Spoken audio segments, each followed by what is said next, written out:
Pertengahan bulan Januari, media sosial sempat ramai menanggapi kicauan seputar selfie.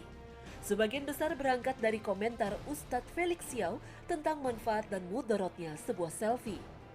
Sebenarnya tulisan Ustadz Felix berisikan dakwah serta nasihat mengenai berbagai mudarat yang ditimbulkan dari sebuah foto selfie yang gemar diunggah ke media sosial. Namun menjadi perbincangan karena pelaku selfie kebanyakan adalah aktivis media sosial. Situs-situs jejaring sosial berperan sebagai sarana untuk memamerkan berbagai macam pose dalam berselfie. Karena biasanya setelah mengambil foto selfie, para pemilik foto langsung mengunggahnya ke media-media sosial tersebut. Tak hanya di kalangan masyarakat biasa, fenomena selfie juga terjadi di kalangan selebritis, tokoh ternama, bahkan presiden di berbagai belahan dunia. Berawal dari kegemaran, selfie lantas tumbuh menjadi fenomena luar biasa. Selfie, sebuah aktivitas yang bisa jadi marketing personal, atau bisa jadi sebuah kesempatan untuk mendapatkan data bagi sebuah kejahatan, seperti penculikan dan santet.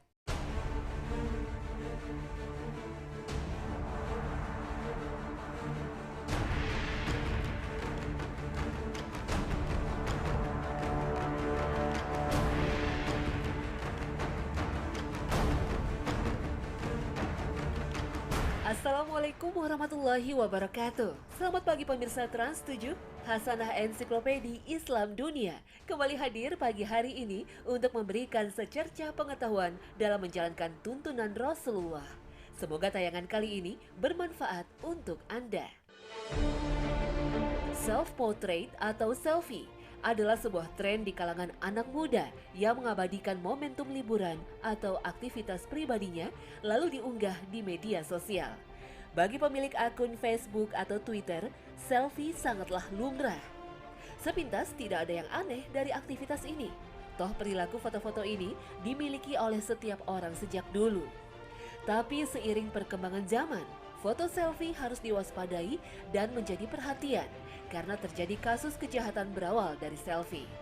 Setiap pengunggah foto juga sebaiknya tahu batasan, tidak bersifat porno, dan memberikan data pribadi dengan mudah. Hampir semua ponsel pintar atau smartphone dilengkapi teknologi kamera yang memungkinkan pengguna untuk mengambil gambar dengan lebih mudah. Disinilah aktivitas selfie difasilitasi oleh teknologi. Penggemar selfie biasanya identik dengan orang-orang yang aktif di media sosial. Foto selfie umumnya dilakukan oleh seseorang yang berada dalam momen tertentu, berada di objek-objek wisata bersama dengan teman lama, atau bahkan ketika umroh dan haji. Foto selfie juga seringkali diambil hanya dengan memotret bagian wajah saja. Namun ada juga yang rela melakukan aksi-aksi berbahaya untuk mendapatkan sebuah foto selfie. Bahkan tak sedikit aksi berfoto selfie tanpa disertai dengan kewaspadaan justru berujung pada maut.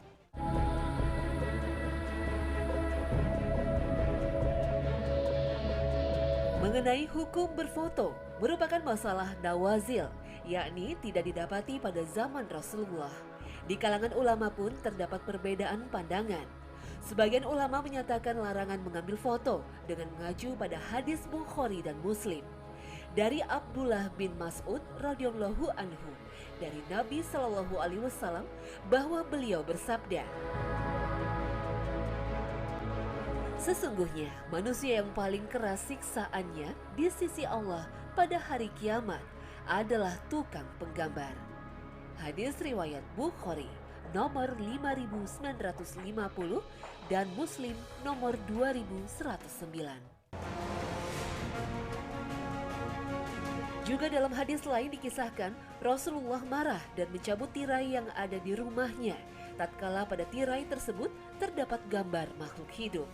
Dari Abu Hurairah radhiyallahu anhu, dia berkata, Jibril meminta izin kepada Nabi, maka Nabi bersabda, "Masuklah." Lalu Jibril menjawab, "Bagaimana saya mau masuk sementara di dalam rumahmu ada tirai yang bergambar? Sebaiknya kamu menghilangkan bagian kepala-kepalanya, atau kamu menjadikannya sebagai alas yang dipakai berbaring. Karena kami para malaikat tidak masuk rumah yang di dalamnya terdapat gambar-gambar." Hadis riwayat An-Nasai nomor 5365.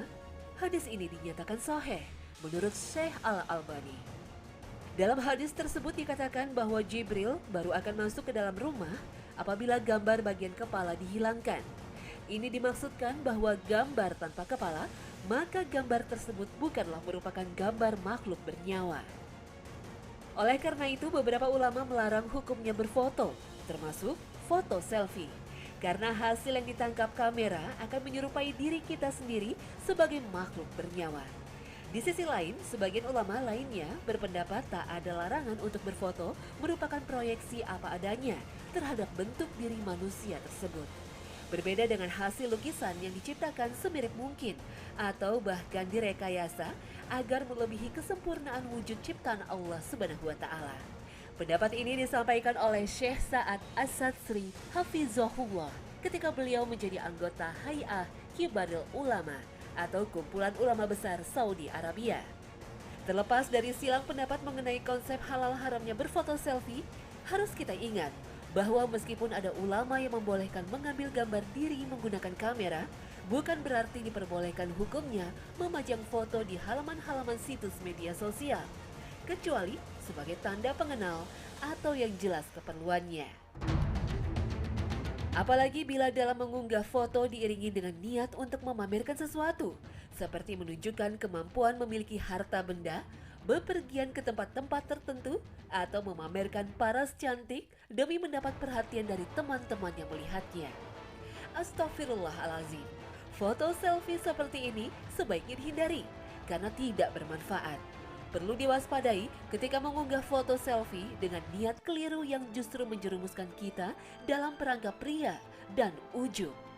Ria merupakan hal yang paling dikhawatirkan oleh Nabi Shallallahu Alaihi Wasallam. Sesungguhnya yang paling ditakutkan dari apa yang saya takutkan menimpa kalian adalah asyirkul asghar, syirik kecil. Maka para sahabat bertanya, apa yang dimaksud dengan asyirkul asghar? Beliau Shallallahu Alaihi Wasallam menjawab, Ar-Riya. Hadis riwayat Ahmad dari sahabat Mahmud bin Labid nomor 27.742. Menurut Imam Al-Ghazali, Riya adalah mencari kedudukan pada hati manusia dengan memperlihatkan kepada mereka hal-hal kebaikan. Sedangkan ujub berarti merasakan kebanggaan pada diri sendiri. Masih ingatkah pada kisah Fir'aun ketika dia adalah seorang raja yang gagah berani, sangat berkuasa di negerinya. Kekuasaan yang mutlak padanya menjadikan ia lupa diri. Fir'aun mengaku dirinya Tuhan. Ia memerintahkan kepada semua rakyatnya agar menyembah kepadanya. Fir'aun juga merupakan sosok raja yang sangat mencintai dirinya, keturunannya, dan membangga-banggakan kekuasaannya dan kejayaannya. Sebagai wujud cinta pada dirinya tersebut, maka ia memerintahkan rakyatnya untuk membangun patung-patung menyerupai dirinya. Juga patung istri-istri serta anak-anaknya. Ia pun membuat patung dirinya dengan ukuran yang sangat besar. Ia menjadikan patung-patung tersebut sebagai simbol pemujaan terhadap dirinya. Karena kecintaannya terhadap dirinya sendiri dan menjadikan dirinya sebagai Tuhan, maka Allah pun membinasakannya dengan azab yang teramat pedih. Allah berfirman di dalam surah Al-Baqarah ayat 50. Dan ingatlah ketika kami belah laut untukmu, lalu kami selamatkan kamu dan kami tenggelamkan Fir'aun dan pengikut-pengikutnya, sedang kamu sendiri menyaksikan. Kisah Fir'aun memberikan pelajaran berharga bagi kita, betapa Allah Subhanahu wa Ta'ala membenci sifat sombong yang ada dalam diri umatnya. Rasulullah bersabda, tiada masuk surga seorang yang dalam hatinya terdapat kesombongan walaupun sebesar zarah. Demikian pula, umat muslim diharamkan membuat lukisan Rasulullah Shallallahu Alaihi Wasallam. Larangan melukis Nabi Muhammad Shallallahu Alaihi Wasallam terkait dengan keharusan menjaga kemurnian akidah kaum muslimin. Sebagaimana sejarah permulaan munculnya penyembahan kepada berhala. Meskipun pada awal kejadian, lukisan tersebut hanya sekedar digunakan untuk mengenang. Namun kemudian muncul generasi berikutnya yang tidak mengerti tentang maksud dari generasi sebelumnya membuat gambar-gambar tersebut. Kemudian syaitan menggoda mereka agar menyembah gambar-gambar tersebut. Seperti disabdakan Rasulullah dalam hadis berikut. Janganlah kalian menyanjungku berlebihan sebagaimana orang-orang Nasrani menyanjung putra Maryam, karena aku hanya hambanya dan rasul utusannya. Hadis riwayat Ahmad dan Al-Bukhari. Persoalan ujub dan ria, kedua sifat ini bersemayamnya di dalam hati masing-masing umat, sehingga tak ada yang tahu sifat ini kecuali Allah Azza wa Jalla. Hanya Allah yang berhak menilainya. Semoga kita selalu terhindar dari kedua sifat tersebut, insya Allah. Selain mendekati ria, perilaku gemar berfoto selfie dipandang menimbulkan lebih banyak mudarat dibandingkan manfaatnya sendiri. Perlu diingat bahwa tatkala kita mengunggah foto-foto pribadi kita ke ranah publik bernama situs jejaring sosial, maka kita tak lagi dapat mengontrol siapa saja yang dapat mengakses informasi pribadi kita tersebut. Dari koneksi teman-teman yang ada, bisa jadi data foto kita menyebar ke berbagai orang di luar lingkaran pertemanan. Apabila ini yang terjadi, maka berharap saja bahwa tidak ada niat jahat terhadap kita. Karena kasus-kasus kriminalitas yang bermula dari menyebarnya foto dan identitas di situs jejaring sosial telah terjadi. Tak hanya 1-2. Kasus seperti ini telah marak terjadi dan sebagian besar korbannya adalah gadis-gadis remaja. Selfie dan kematian bahkan sangat dekat ketika terlalu berlebihan dalam memposisikannya. Terlalu obsesi dengan foto selfie, orang bahkan nekat menantang maut hanya demi menghasilkan sebuah pose foto selfie yang menakjubkan. Sebuah kecelakaan fatal menimpa seorang gadis berusia 17 tahun dari Rusia yang mengambil foto selfie-nya di sebuah tempat di atas ketinggian 28 kaki.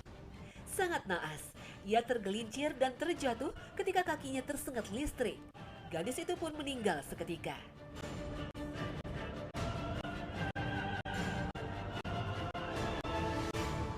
Bahkan dengan kecanggihan teknologi untuk mengubah penampilan seseorang dalam foto melalui aplikasi telepon seluler, seorang pria Malang yang bertemu calon istrinya yang dikenalnya melalui Facebook nekat mengakhiri hidupnya dengan meloncat dari ketinggian. Setelah bertemu langsung dengan sang wanita dan mengetahui bahwa ternyata wanita tersebut tidak secantik yang dikenalnya di dunia maya. Astaghfirullahalazim. Selfie akan terlihat lebih baik jika memiliki manfaat. Foto selfie itu baik selama sesuai dengan batasan norma sosial. Misalnya tidak mengandung unsur ujub, membanggakan diri. Atau ria, ingin mendapat pujian dari orang lain. Perlu diperhatikan pula, berfoto selfie harus tidak melanggar syariat agama Islam, seperti mengumbar aurat. Selfie yang bermanfaat adalah ketika foto tersebut dapat dijadikan sarana mendidik dan menyampaikan informasi yang baik bagi semua orang. Agar selfie berubah menjadi manfaat, berikut beberapa tips yang dapat kita lakukan sebelum berfoto selfie. Yang pertama, innamal a'malu binniyat. Baik buruknya suatu perbuatan tergantung pada niatnya. Niat sama maknanya dengan keinginan atau maksud. Tidak sah dan tidak diterima suatu amalan tanpa disertai niat. Nabi SAW bersabda, sesungguhnya tiap-tiap amalan itu tergantung pada niatnya dan seseorang hanya akan mendapatkan apa yang ia niatkan. Hadis riwayat muttafaq alaih. Niat termasuk dalam amalan hati.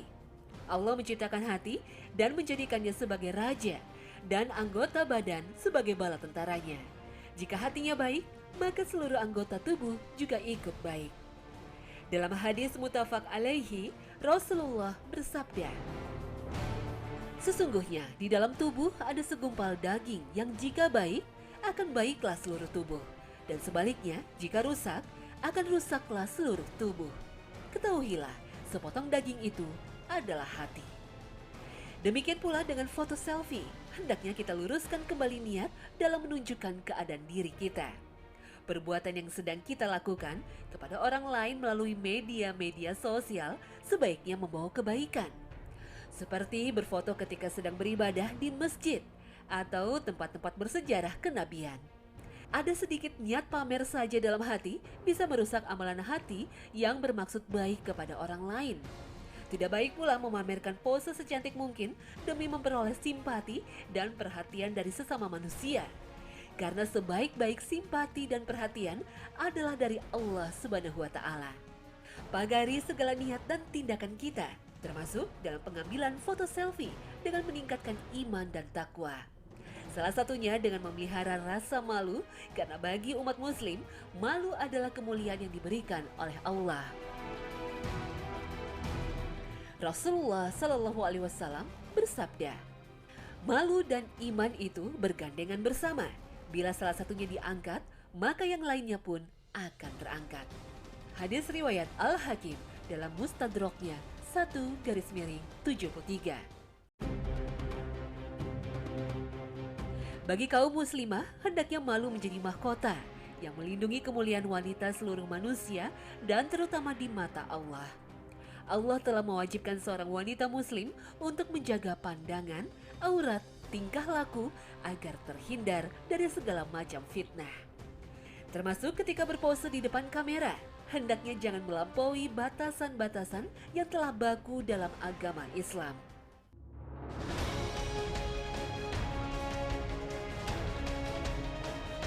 Pemirsa Hasanah yang dirahmati Allah, sesungguhnya Allah Maha Tahu tentang diri kita yang sebenarnya. Tiada yang tersembunyi bagi Allah yang Maha Agung. Ia mengetahui setiap lirikan mata dan niat di balik lirikan. Ia tahu apa yang ada dalam benak dan pikiran manusia. Ia pula yang Maha mendengar setiap tutur kata. Sebaik apapun penampilan kita di mata manusia dan sepintar apapun menutupi segala keburukan, Allah Maha tahu setiap dusta yang kita ucapkan. Allah Maha mengetahui segala isi hati kita. Ria di balik amal-amal kita, sombong dan takaburnya diri kita. Allah Maha tahu segala kedengkian yang ada di hati ini terhadap rizki yang diberikannya. Dari Abdullah bin Mas'ud radhiyallahu anhu, Rasulullah Shallallahu Alaihi Wasallam bersabda, tidak akan masuk surga seseorang yang di dalam hatinya terdapat kesombongan sebesar debu. Ada seseorang yang bertanya, bagaimana dengan seorang yang suka memakai baju dan sandal yang bagus? Beliau menjawab, sesungguhnya Allah itu indah dan menyukai keindahan. Sombong adalah menolak kebenaran dan meremehkan orang lain. Hadis riwayat Muslim. Terdapat sebuah istilah, sebaik-baik selfie adalah bermuhasabah. Maksudnya, jangan sampai kita terlena dengan penampilan luar yang telah Allah anugerahkan kepada diri kita, namun justru melupakan isi yang terkandung dalam jiwa kita. Dengan bermuhasabah, kita bisa menilai dan memperbaiki keburukan demi keburukan yang masih ada dalam diri masing-masing.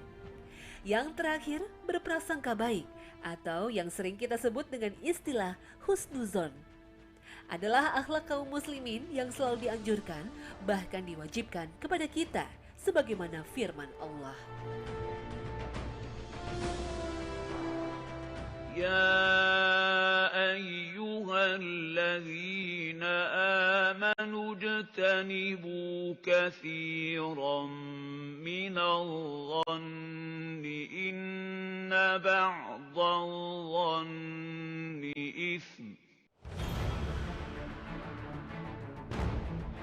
Abu Hurairah radhiyallahu anhu pernah menyampaikan sebuah hadis Rasulullah Shallallahu Alaihi Wasallam. Hati-hati kalian dari persangkaan yang buruk zan, karena zan itu adalah ucapan yang paling dusta.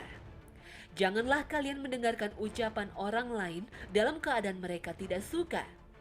Janganlah kalian mencari-cari aurat, cacat, celah orang lain. Jangan kalian berlomba-lomba untuk menguasai sesuatu. Janganlah kalian saling hasad, saling benci, dan saling membelakangi. Jadilah kalian hamba-hamba Allah yang bersaudara, sebagaimana yang Dia perintahkan. Hadis riwayat Al-Bukhari nomor 6066. Bagi orang lain melihat foto-foto selfie seseorang, hendaklah selalu berprasangka baik. Hindari bersikap suuzon terhadap niat seseorang yang mengunggah foto selfie. Jangan sampai justru terjebak dalam prasangka-prasangka buruk yang akan merusak keindahan keimanan kita. Allah Tabaraka wa Ta'ala berfirman, ولكن الله حبب إليكم الإيمان وزينه في قلوبكم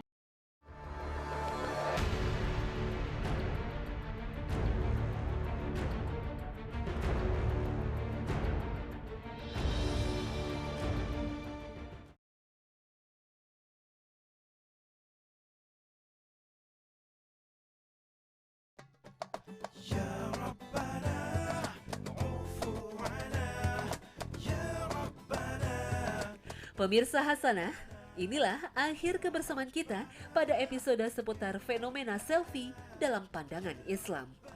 Semoga tayangan kami hari ini mampu menambah wawasan Islami Anda, sehingga selain menjadi tontonan, dapat pula dijadikan sebagai sebuah tuntunan sesuai dengan Al-Quran dan hadis menjadi semakin terang. Terima kasih atas perhatian Anda. Wabillahi taufiq wal hidayah. Wassalamualaikum warahmatullahi wabarakatuh.